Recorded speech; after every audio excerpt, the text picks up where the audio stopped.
আমি লাভলি মাহি চলে আসলাম আরেকটা মোটিভেশনাল ভিডিও নিয়ে। তো আজকে আমি একটা গৌতম বুদ্ধের একটা ছোট্ট কাহিনী বলবো। তোমরা একটু শুনবি, কোনো রকম স্কিপ করবে না, জাস্ট একটু শুনবে। আমি তো বেশিক্ষণে ভিডিও না, জাস্ট 5 মিনিট, একটু ধৈর্য ধরে একটু শুনবে। এক বনে এক সিংহকে আটকে রাখা হয়েছিল লোহার একটা ঘরে। খাঁচার মধ্যে বন্দি করা হয়েছিল সেই সিংহ রাজাকে।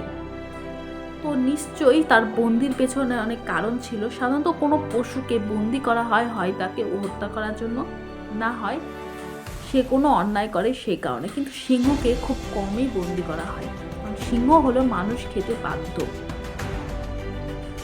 তো গল্পটা বেশি দূর হেজিয়ে না বলে আমি একটু মূল বিষয়ে যাই। তো সিংহটা যখন বন্দি ছিল সেই সময় তার পাশ দিয়ে একটা ছেলে হেঁটে যাচ্ছিল। ছেলে বলতে মোটামুটি তার বয়স 25-30।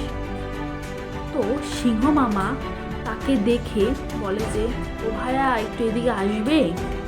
তো এই কথা শুনে যখন সেই ছেলেটা কাছে গেল, তখন বলল, ও ভাই তুমি একটু আমার খাঁচার দরজাটা একটু খুলে দেবে, আমি একটু বিপদে পড়েছি।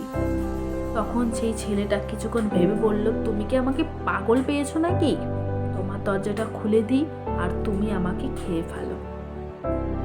তখন সিংহ দুঃখী মনে বলছে যে, এই কথা একদম ভেবো না, তুমি যদি আমাকে খাঁচাটা খুলে দাও আমি তোমার সাথে বন্ধুত্ব করব, তোমাকে অনেক সাহায্য করব।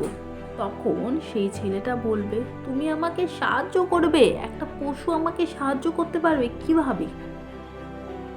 আর বন্ধুত্ব কখনো কোনো মানুষের সাথে কোনো পশুর বন্ধুত্ব হতে পারে না। এই কথা শুনে সেই সিংহ বলছে, বন্ধুত্ব হয় গো, বন্ধুত্ব হয়। যদি তুমি আমাকে উপকার করো আমি কেন তোমার বন্ধুত্ব রাখবো না? তখন সেই ছেলেটা শুনে বলে, না গো, এটা অসম্ভব। তোমাকে যদি আমি খুলে দিই তুমি নির্ঘাত আমাকে খেয়ে ফেলবে। তখন আর বন্ধুত্বের কথা ভুলে যাবে। তখন তুমি যেই মুক্ত হয়ে যাবে তখন কিন্তু আমাকে ভুলে যাবে। তো সিংহ মামা বারবার তাকে অনুরোধ করতে চাইল, কিন্তু সেই ছেলেটা জানে কোনো বন্ধুত্ব অন্য প্রজাতির সাথে বা কোনো বন্ধুত্ব স্বার্থ ছাড়া হয় না। কোনো বন্ধুত্ব, হ্যাঁ বন্ধু অনেক উপকারে লাগে, কিন্তু কিছু কিছু বন্ধু তারা স্বার্থ ছাড়া আসে না। যেমন এই সিংহ, সে কিন্তু আমি মানুষ, আর সে সিংহ কখনোই এক হতে পারে না। কখনোই এক সিংহ আর মানুষ কখনোই বন্ধু হতে পারে না। সে মনে মনে ছেলেটা এই কথা ভাবতে লাগলো। সে ভাবলো, আমার পক্ষে অসম্ভব, দরজা যদি আমি খুলে দিই আমাকে খেয়ে ফেলবে নির্ঘাত। থাক বাবা, আমি আর দরজা খুলতে পারবো না। এই কথা সে সিংহকে বলে দিল।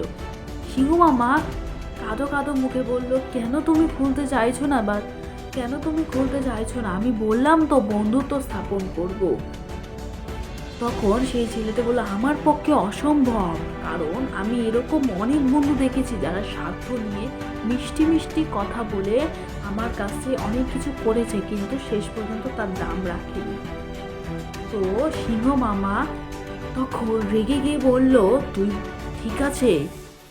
তখন সে তুমি থেকে তুই চলে আসলো। ঠিক আছে, তোর খুলতে হবে না, আমি দেখে নিচ্ছি ব্যাপারটা। তখন সেই ছেলেটা বলে, দেখেছো তো, যখন যেই আমি সাহায্য করতে পারলাম না তুমি তোমার আসল রূপটা দেখিয়ে দিলে।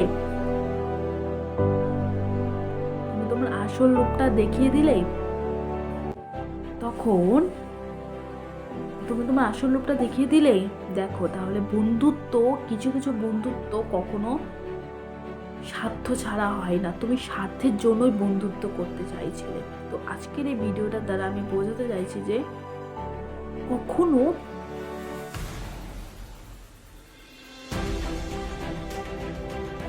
কাউকে বিশ্বাস করার আগে একটু বুঝে বিশ্বাস করো। বন্ধুত্ব করার আগে নিজেকে একটু যাচাই করে নেবে, আমি কি তার বন্ধুত্ব যোগ্য, তারপর তুমি বন্ধুত্ব করবে।